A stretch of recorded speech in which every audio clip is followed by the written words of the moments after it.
Баткен районунда биринчи жолу желим бөтөлкө салафан баштыктарды кайра иштетүүчү ишкана ачылды.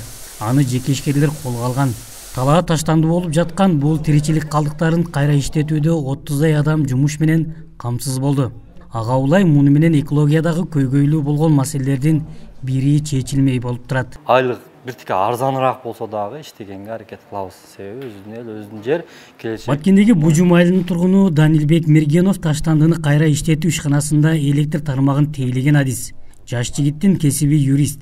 Бирок ал миграцияда жүрүп, ушул кесипти өздөштүрүп алган. Канча сырыё чыкса, ошого жараша төлөп беребиз деп атат. Бирок биз да көптү чыгаранга аракет кылып атабыз. Бул жерде өзүбүздүн эл, өзүбүздүн жерде, өзүбүздүн тууган урук, мындай достор менен мындай жок дегенде бир жумада, бир 10 күндө бир досторуңа башкага аралашып турасың да. Ал Россияга кеткенде уже телефондон кабарлашышың мүмкүн. Пакеттер чыгып атат. Ошолорго кайра бизден пленкадан чыкканды пакетке беребиз. Пленкадан бир сорту шланга чыгарчууга беребиз.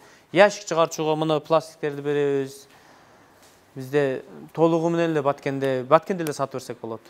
Ишкананы куруу үчүн 12 миллиондой акча каражаты сарпталган. Азырынча желим бөтөлкө менен салафанды кайра сыйроого айландыруу мүмкүнчүлүгү бар. Ишкер дагы бир завод курууну көздөп жатат. Максат ишке ашса, таштандыдан синтофон жана суу түтүктөрдү жасоого шарт түзүлөт. Мини завод, синтофон завод келет. Ана шланганыкын отдельный. Ящикти пока ойлонуштар элекпиз. Азыр шланга менен синтофонду неме кылып турабыз. Бизден өзүбүздөн мына желим бөтөлкөнүн кусоктору менен синтофон чыгат. Эми мусордан, основной мусордан жыйылат экен дагы, свалкадан. Кичине жумушчу, кичине немераак да бизде Баткенде. Табыш кыйын. Бүгүн ачылуу аземине жергиликтүү бийлик өкүлдөрү катышып, кызыл лентасын кесишти. Бийлик ишкананын жерин трансформациядан өткөрүп, тиешелүү документтерди бүткөрүүгө көмөктөшкөн. Ошондой эле жеке ишкерге мындан ары да колдоолор болот деп ишендиришти.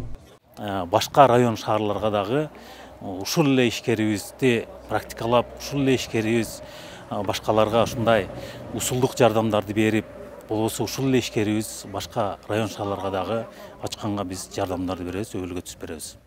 Биз баардык колдон келген мыйзамдуу, жагымдуу шарттарды түзүп бергенге аракет кылып атабыз.